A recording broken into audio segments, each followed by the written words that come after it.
So we'd like to take this time to welcome into our show Senator Lindsey Graham of South Carolina. Senator, thank you so much for being here. Well, thank you for having me. I appreciate it very much. All right.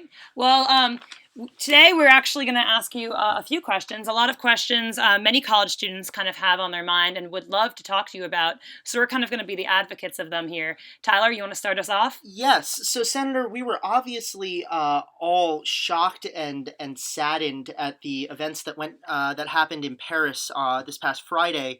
And I was wondering, as president, how would you protect the United States from threats like ISIS, both here in our homeland and abroad, threats to the U.S. abroad?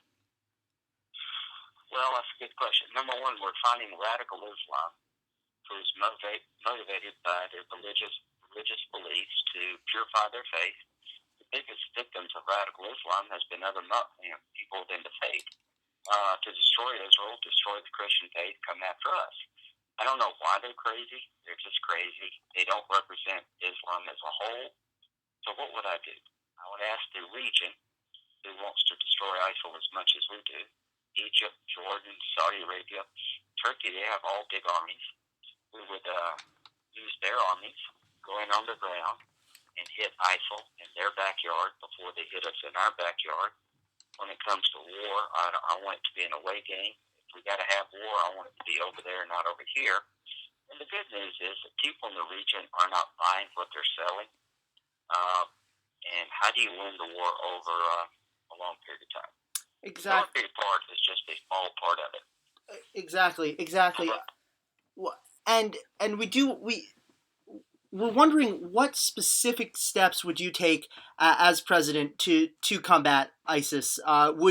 Do you favor putting troops on the ground in Iraq and Syria? Okay, we have 3,500 ground forces in Iraq. I would add, I'd go up to 10,000 to give us capability we don't have today. It would neutralize the Shia militia who are controlled by Iran. It would give the Iraqi security forces leverage on the battlefield to liberate Ramadi and Mosul. I would ask the region to form a ground army, use their professional armies, integrate our forces, 90% of them, 10% us, invite the French to come on board. We'd all go in together and destroy the caliphate in its capital, pull it up by its roots. We'd hold the ground and we'd push Assad out. But eventually what wins this war is providing a hopeful life to young people in the Mideast versus a glorious death. That means staying involved in the Mideast. That means helping young women go to school and have a voice for their children. It means helping them economically. That's what it means. You just can't walk away. The way you win the war against radical Islam is to build up others in the faith. And most people are not buying what these guys are selling. And going off of that, our next topic is kind of about cooperation. How would you improve bipartisan cooperation so that we can have a plan and we can kind of get things done in this country once again? Well, number one, I'd bring the American family together. In the eyes of ISIL, there's no difference between Hillary Clinton and Lindsey Graham. We spend a lot of time on our differences, but if you could see America through the eyes of the enemy, radical Islam, they see us all the same. We're willing to accept each other's religious differences. We're willing to allow democracy to work its will, to pick our leaders. We're willing to give people a chance to pursue their own lives. That's why they hate us so much. So what would I do? I would rally the American family. I'd rally the world. This is just not the United States against ISIL, not just France, it's the world. People in the faith. I would stand behind those Muslims who reject this ideology, which is the overwhelming majority. And back here at home, if we don't get out of debt, we're on the road to becoming Greece. If we don't adjust the age retirement for Medicare and Social Security, ask people my income level to give up some benefits because we don't have enough money coming in, we're going to become Greece. I would try to work across party lines to fix immigration, get out of debt, and rally the world to destroy ISIL before we get hit here. I'm running as a Republican, but I govern as an American. That's what I'm doing in the Senate. Well, and part of that is, as college students, Rachel and I are, and our listenership is primarily college students, we understand that this is not a quick fix. This is an issue, ISIL is an issue that we are going to be having to face as we go into adulthood. So I was wondering, Absolutely. Yeah, so and one thing we've noticed is obviously young people seem less engaged in the political process nowadays than they did, back in the 60s and 70s. As president, how would you engage young people once again in the American political process? Conduct myself in a way that people would have some hope that, what's broken about Washington is that you can't ever get anything done. I'm a Republican. I'm working on immigration reform. I believe in a pathway to citizenship as a responsible solution to a hard problem. Build a fence, yes. Control who gets the job, yes. E-verify, yes. Support felons, but as for the rest, they can stay here on our terms, learn our language, pay a fine, get back to the line, and work their way into being part of America. So to young people, it is the purpose of my presidency is to pass on to you an American dream that I've enjoyed. If we don't deal with the unfunded liability of Medicare and Social Security that comes from the retirement of my generation, the baby boomers, of which I am a member of, we're going to retire, 80 million of us. Wipe out Medicare and Social Security. We're down to 2 workers for every retiree, your generation. So I would ask you to work a couple of years longer. I would ask people in my income level to give some up. Because when I was 22 in college, my parents had died within 15 months. If it weren't for Social Security benefits, I wouldn't have made it. I had a 13-year-old sister to care for. My aunt and uncle helped me get through school, law school, and the Air Force. So I get it. I get that most of us are one car wreck away from needing somebody's help. And kind of So get going involved. and kind of going off of that, I know you touched upon briefly what you were like in college, and I was wondering if you could talk about that more. What were you involved in? What were you like? Just speak to that. Okay, I was like every other college student trying to find my way to become who I am today. Trying to figure out how to get to the class, worried about walking out. I'm the first in my family to ever go to college. Neither one of my parents graduated high school. We owned a restaurant, a liquor store, and a pool room. We lived in the back of the restaurant until I was in high school. My sister's 9 years younger. My parents worked very hard. I went to the University of South Carolina in 1973. Life was pretty good. We went on a first vacation in 1975 because when you're on your own business, it's hard to get away. First real vacation. I went to Disney World. It was like going to Mars. But my mom got died that year, died a year later. And by 1970, 15 months after that, my dad died. So I'm 22. My sister's 13. My life came crashing down. So here's some advice. Don't take for granted your loved ones.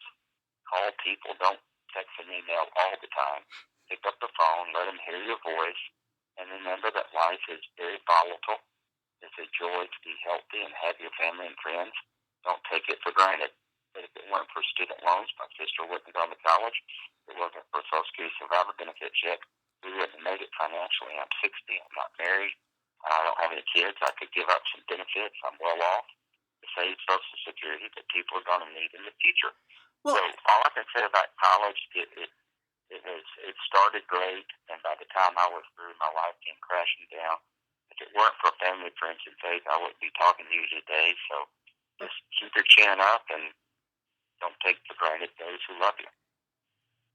okay, and I did have one question. Sort of, you said, sir, that your sister relied on college loans.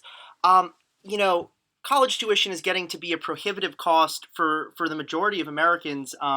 Emory's tuition this year soared upwards of $63,000, and I was wondering, sir, what would be your plan to ensure that the dream of going to college is available to a wider base of the population? Number one, not promise that I'm going to send everybody to Emory. So what I want to do is make college affordable. Paying your loan off is important because it gives money to the system to loan to the next generation who wants to go to college. We've lowered interest rates, but at the end of the day, half the kids who start college never finish. So we need schools to be more responsible when it comes to admission, because every loan that you default upon is going to drive interest rates up. So you've got community colleges, you've got traditional four-year schools. My goal is to make sure that if you want to go to college, there's a way forward for you. That loans will be available and grants that you don't pay back will be available. But the goal is to get a job. And right now, the economy is stuck in neutral. And the only way we're going to make college worthwhile is for you to get out and get a job. And the average person who finishes college does a lot better than the person who doesn't. And in the modern world, I think that college education is almost essential. So the bottom line is having a job when you get out would be the purpose of my presidency. I'm not going to promise people free college. Right. Yeah, I do everything I can for the economy. and that's definitely a goal for most college students, even ones at Emory like us. And as college students, another hot topic that has kind of been addressed many times throughout the country has been sexual assault. And we are wondering, do you plan on supporting the Safe Campus Act? And if so, why or why not? I'm sorry? I'm the co-sponsor of it. Right. No, Yes. and we were wondering what level that support do you think is going to be bipartisan? Do you think it is going to be an incredibly partisan debate? I do. I hope it is.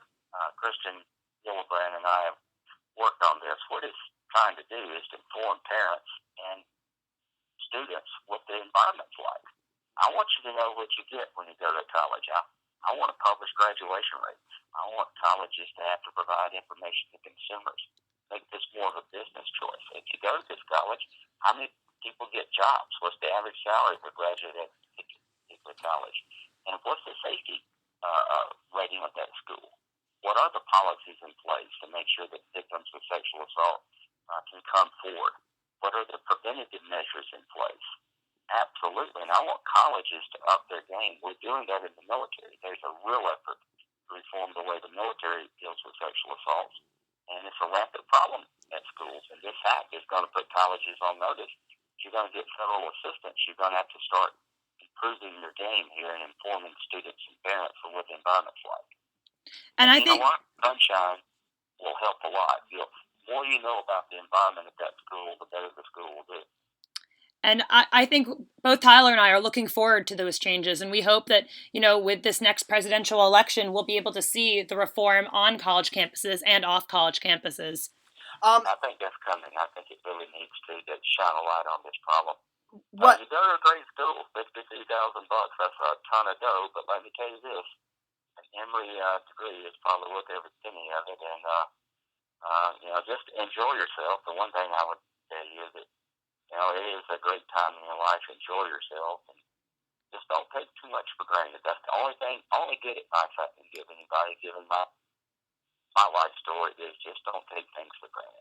And that's definitely some good advice. I did have one last question for you. We're actually recording this from the dorm room of a student from Charleston, South Carolina. It's college campus radio. That's how we got to do it. He sends his regards. He wishes he was here. He loves his fellow South Carolinians. South Carolinians. Carolinians. South Carolinian, yeah. All right. And so, that's my favorite city in the country. Oh, and it is a beautiful city, and we were all really just glued to the television screen a couple months ago when those terrible floods went into your state. Yeah. And what I was wondering, I'm from New York personally, Rachel's from Connecticut. How can you reconcile asking the federal government for flood relief aid for South Carolina? How can you expect senators from New Jersey, New York, and Connecticut to have supported that when you didn't support flood relief for Hurricane Sandy? Well, I did support flood relief for Hurricane Sandy, but the bill they presented was a nightmare fiscally, incredibly irresponsible. Hurricane Sandy was a real tragedy. It was a huge hurricane. Mm-hmm. I voted for $24 billion of funding, and for the hurricane, then assess how much more we need. We passed a bill with $60 billion of funding. The Citizens Against Government Waste has rated that bill as one of the monstrosities ever produced in Washington. And the bottom line is 48 states got community development block grant funds from the Hurricane Sandy bill, and I promise you Hurricane Sandy did not hit 48 states. So what I'm going to do is present damages for the flood related to the flood and nothing else. And if anybody from any other state tries to put a dime onto this bill unrelated to the flooding, they're going to get one hell of a fight. That's what's wrong with Washington. It's not about wanting to help people. I do, but that bill was a fork fest. That's definitely a fair point to make. One other question I personally had was, Sir, I was frankly impressed by your courage over the summer, calling for the rebel flag to be taken down in front of the state house in your state. There's obviously been a lot of racial tension in this country. How do you plan as president to address that tension? And also, sort of on a more specific note, would you support the push to remove the rebel emblem from the flag of the state of Mississippi? If I were in Mississippi, I'd vote to do that. Okay. Now let me tell you where the courage belongs, and the credit goes to the families of the Charleston Nine who embraced the shooter, prayed for him, forgave him, and from the entire world. The Confederate flag had been moved from the top of the dome to out front of the Capitol as a compromise 15 years ago. The flag by the Confederate Memorial taken off the Capitol dome. That had worked for us as South Carolinians. After the shooting, it no longer worked because the shooter adopted the flag as a symbol of his actions, and the families who were the victims of this hatred basically demonstrated a side of humanity that I just can't hardly get my head around. And they're the ones who brought this flag down, because after their act of love and kindness and forgiveness, it was time for the flag to come down, and we have moved forward, and I am very proud of my state. We're not perfect by any means. The floods have been terrible. They've hurt us hard. We're going to ask for what we need and not a dime more. No looting, no rioting.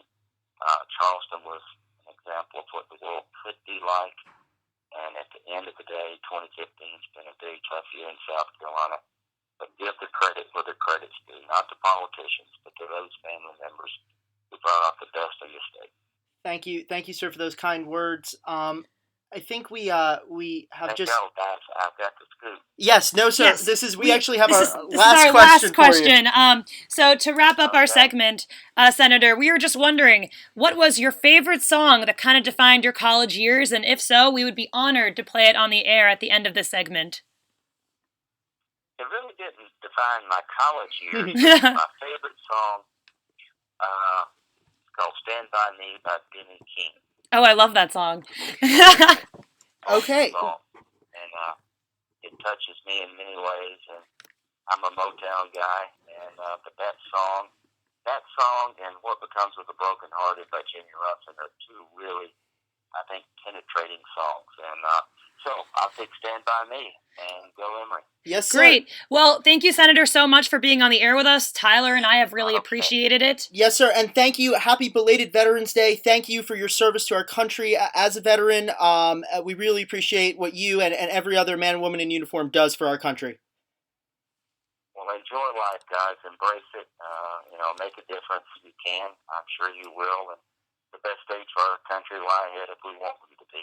And I intend to make that so. Thanks a bunch. Thank you so much, Thank Senator. you so much, Senator. Bye-bye.